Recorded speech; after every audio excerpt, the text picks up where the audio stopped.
স্কুলে একটা অনুষ্ঠান আছে, অনুষ্ঠানের সাথে দুঃখ কষ্ট সব জড়িয়ে আছে। কারণটা তোমরা স্কুলে গেলেই দেখতে পাবে। আমার চিরদিন তোমাদের কথা মনে থাকবে, আমি কোনোদিন তোমাদের ভুলবো না। বিবেকানন্দ বিদ্যাপীঠ আমার প্রাণ। হ্যালো গাইস, সুনিতা অফিসিয়ালে তোমাদের সবাইকে সুস্বাগতম। তো আজকে আমরা যাচ্ছি স্কুলে, কারণ স্কুলে একটা অনুষ্ঠান আছে। তা অনুষ্ঠানের সাথে দুঃখ কষ্ট সব জড়িয়ে আছে। কারণটা তোমরা স্কুলে গেলেই দেখতে পাবে। তো চলো আমরা ততক্ষণ স্কুলের দিকে যাই। স্কুলে গিয়ে তোমাদের সাথে শেয়ার করছি দুঃখটা কি। তো আমাদের বাড়ি থেকে স্কুলটা অনেকই দূরে, কারণ আমাদের বাড়ি থেকে স্কুল যেতে লাগে একদম 1 ঘন্টা। আর তারপরে যদি আমরা জোরে হাঁটি যাওয়ার জন্য, তাহলে আমরা 1 ঘন্টার রাস্তা, সেখানে আমরা এত জোরে হাঁটি সেখানে 8 ঘন্টায় পৌঁছে যাই স্কুলে। 1 ঘন্টার রাস্তা আমরা হেঁটেই যাই আর হেঁটেই আসি। কারণ সাইকেল দিয়েছি স্কুল থেকে, কিন্তু চালাতে পারি না, সেই জন্য হেঁটে যেতে হয়, হেঁটেই আসতে হয়। চালাতে পারি কিন্তু গাড়ি আসলে সাইড দিতে পারি। তো মানতে পারে চালাতে, কিন্তু আমি এখন চালাই না, কারণ আমার সাথে অনেকেই যায়। আজকের ওয়েদারটা মেঘলা মেঘলা ভাব। সূর্যি মামা দেখো কি ধাপসা, মেঘলা মেঘলা ভাব। ক্যামেরায়ও সেরকম ভালো আসছে না। আমাদের ওইদিকে নোনা এলাকা, আর এইদিকে আমরা মিঠেন এলাকা দিয়ে যাই। তো দেখো কত ফুলের বাগান, এদিকে ফুলের বাগান ভর্তি, কিন্তু আমাদের ওইদিকে একটাও ফুলের বাগান হয় না।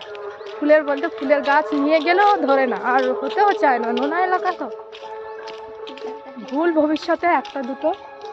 এই দেখো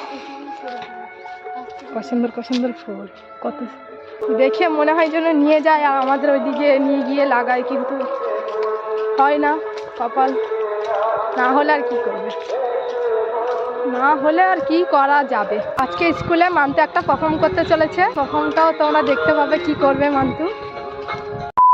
স্কুলের কাছাকাছি চলে এসেছি, আর আমরা স্কুলে পৌঁছে একটু দোকানে যাব। মান্তুর কিছু কিনতে হবে আর কি, সেই জন্য আমরা দোকানে যাব। আর আমি এই লাস্ট স্কুলে আসছি, কারণ আর স্কুলে আসবো না। সেই আসলে একেবারে সেই রেজাল্ট নিতে আসবো। তো স্কুলের কাছেই এসে আমার খুব দুঃখ লাগছে, কারণ দিনটা দুঃখের দিন। তো আশা করি আমি যেন স্কুলে থাকতে যেন এরকম দিন আমার জীবনে না আসে।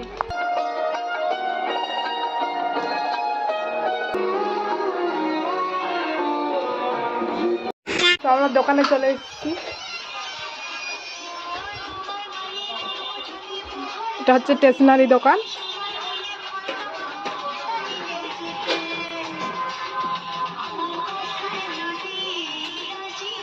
আমি একটা সিট্রিনে ডজন নিয়েছি, শাড়ি পরার জন্য লাগবে।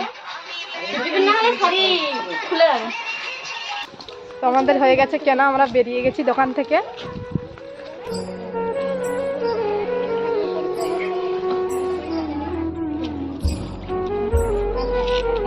এটা আমাদের অফিস রুম। হচ্ছে আমার ভয়ও লাগছে অনেক। তো আমি আর মান্তু চলে এসেছি 3 তলায়। স্যার ম্যাম বললো যে যাও তোমরা এখন ক্লাসে গিয়ে বসো।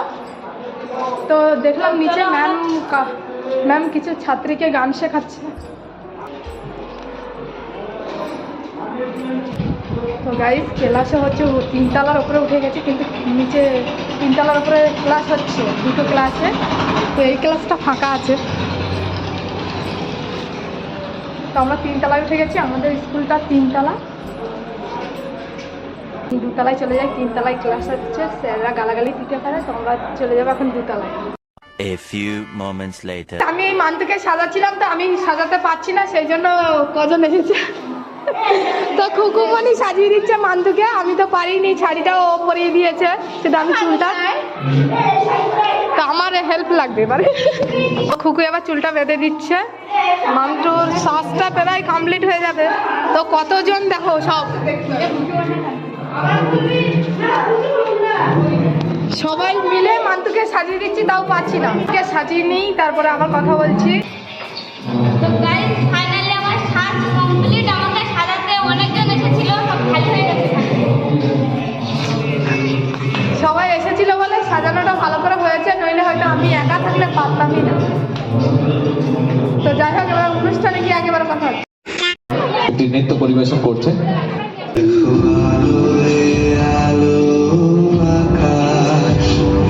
দেখো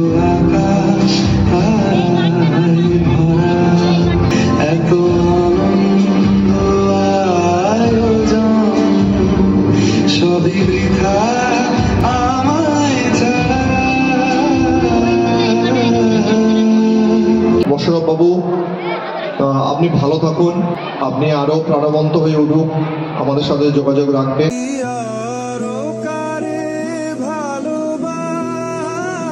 সবাই আজকের এই বিশেষ দিনে আমরা দেখতে পাচ্ছি যে ক্লাস ধরে ধরে আমরা আজকে অনেক ছাত্রছাত্রী অনেক কিছু ব্যবস্থা করেছে। স্যারের জন্য তারা একটি কেক নিয়ে এসেছে, স্যারকে একটু খাইয়ে দাও, দিয়ে তোমরা।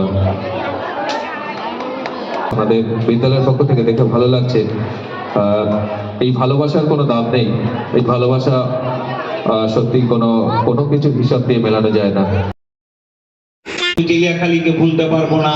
আজকের এই বিদায় সম্বর্ধনা অনুষ্ঠানে সর্বপ্রথমে আরেকটা কথা বলবো, এই দীর্ঘদিন স্কুল পরিচালনা দায়িত্বে থাকার কারণে অনেক শিক্ষক শিক্ষিকার সঙ্গে আমার মতভেদ হয়েছে। তাই আমি আমার সমস্ত শিক্ষক শিক্ষিকা শিক্ষাকর্মী সবার কাছে আমি ক্ষমা প্রার্থী আজকে, এবং আগামীকাল থেকে আমি আর নিয়মিত জেলিয়াখালী বিবেকানন্দ বিদ্যাপীঠে আসবো না।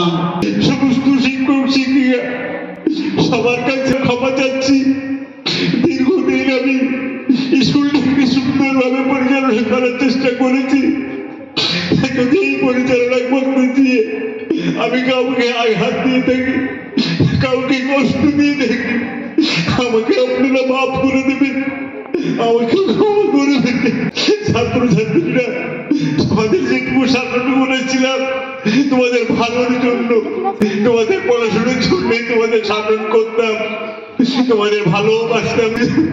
তো তোমরা আমাকে যেমন তোমরা স্মরণ করে রেখেছো, মনে রেখেছো, আমার চিরদিন তোমাদের কথা মনে থাকবে।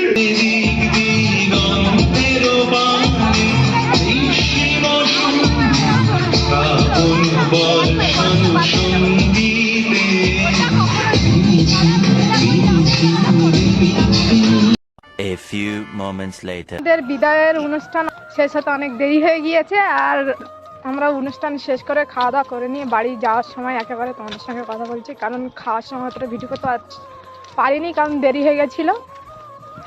আমাদের খেতে দিতে এমনি তাড়াহুড়ো হচ্ছিল বলে তাড়াতাড়ি করে খা তোরা, আমরাও বাড়িতে যাব, দিদিমণিরা বলছিল।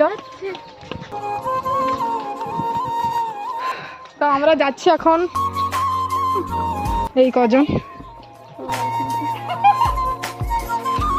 তো ক্যামেরা দেখে তোমরা বুঝতেই পারছো ওয়েদারটা এমনিতেই খারাপ হয়ে গেছে। এখন টাইম হয়েছে দেখো,